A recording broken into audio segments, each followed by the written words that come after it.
Here I have the new Volkswagen Polo GTI, and in this review I want to find out, as I bet you do, if this car has finally come of age. Can it, once and for all, move out the shadow of the Golf GTI? Now before we get into that, make sure you subscribe to this channel and hit the bell icon to turn your notifications on so you're alerted when we make a new upload.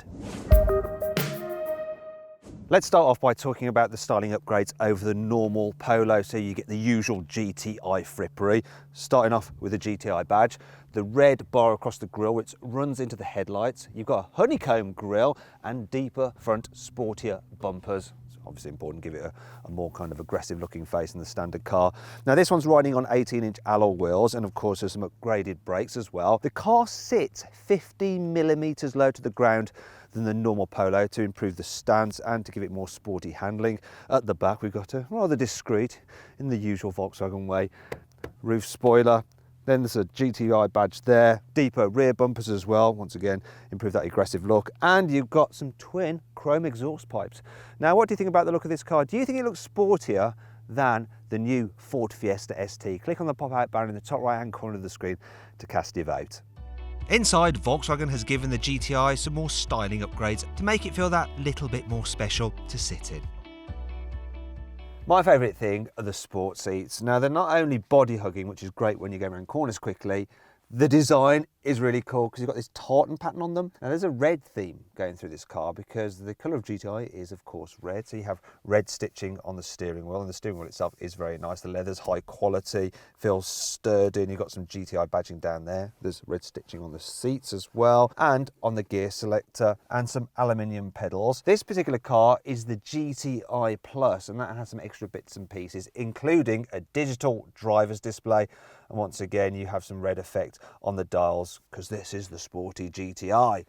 I actually like this display. It's very easy to use. You can cycle through different menus and you can change the view and make it widescreen. That's cool. The only thing is though, is that you have to pay an extra £1,500 to upgrade to the GTI Plus, though it does include some other extra bits and pieces. In terms of the quality in here, yeah, it's like the normal Polo, so squidgy materials here on the dash. Generally feels very well built. However, the Golf GTI does still feel a bit posher inside because it has things like soft touch materials up here, whereas on this Polo it's hard brittle plastic. But overall, this is quite a classy and subtly sporty interior. I like it. And that's not the only thing I like about this car. Here's 5 more.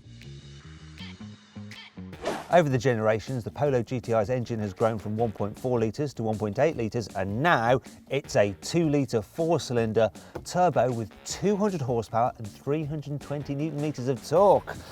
Whoa, let's have a look at it then. Doesn't look as interesting as it sounds.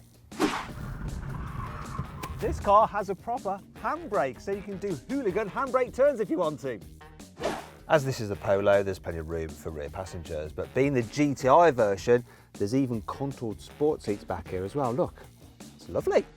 While the boot is the same decent size as on the normal Polo, you won't find a Polo badge anywhere here on the back, just a GTI one. So maybe some people will confuse this for the Golf GTI and think you're richer than you actually are. You can get the car with optional adjustable Sport Select suspension, which has a normal mode and a stiffer sport mode. However, the Polo GTI isn't all good. Here's 5 annoying things about it. You can't get the Polo GTI as a sportier looking 3-door. Every single version has rear access. It's a bit sensible, isn't it? For some reason, you can only have the navigation map displayed here in the digital dials or here on the main central screen, not both at the same time. And that's just silly. For a sporty car, the exhaust note doesn't sound particularly exciting.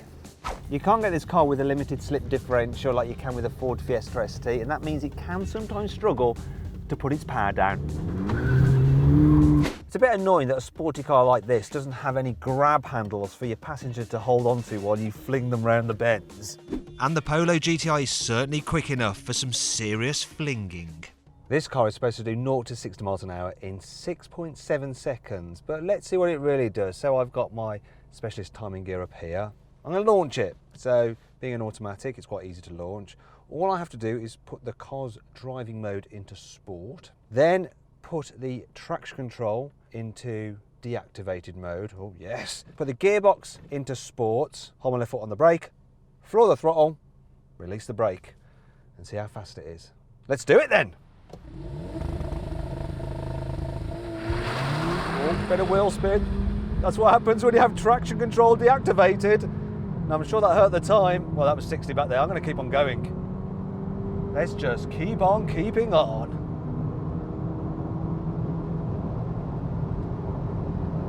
That'll do. So then, what did it do 0 to 60 in? Well, I'm going to check it here. It did it in 6.4 seconds. 0 to 100 in 15.6 seconds. And let's have a look. What was the standing quarter mile? 14.8 seconds. Right. It's all right. So, there is no doubt this is a strong engine, but a good hot hatch needs to be more than just quick in a straight line. What also matters is how much fun it is down a twisty road. Right, let's chuck this car at some corners. Right. That's that then. It's very stable and very, very predictable. In fact, it's very Volkswagen-y. You point it where you want it to go. Whoa, that was some air. And it just goes round. Now, you can't flick it and you can't adjust its attitude on the throttle in quite the same way you can with a Ford Fiesta. But the steering feels more natural, more progressive. The Ford Fiesta ST, when you first turn the wheel, it's like it's just darting about like it's crazy. This is smoother, it's steadier.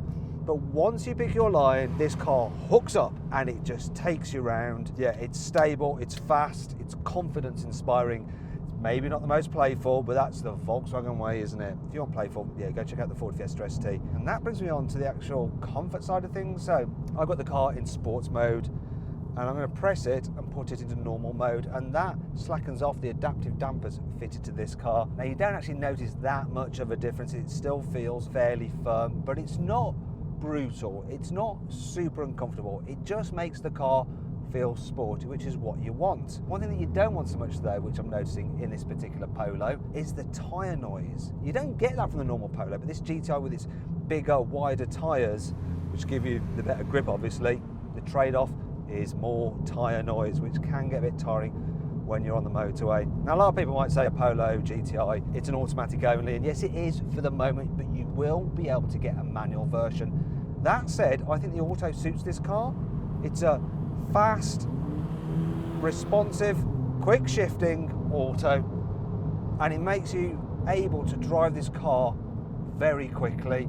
If you're going for a manual, you want involvement, you want fun, you want engagement, and I think there's better hot hatches for engagement. This is like your great all-rounder. It's a Golf GTI in miniature. My cameraman is not enjoying this quite as much as I am. That is my only complaint about the gearbox there. It decided to kick down itself when I got it in manual mode. Really, when I select manual, I want full manual. Whoa! Which means that if I don't change up or down, the gearbox doesn't, no matter what's happening.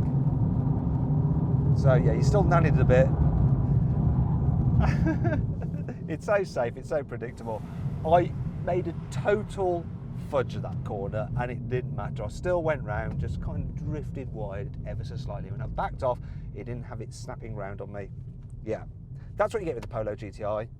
It's safe, it's sensible-ish, and it's very, very quick. It'll make you look like a better driver than you actually are, even if you're me.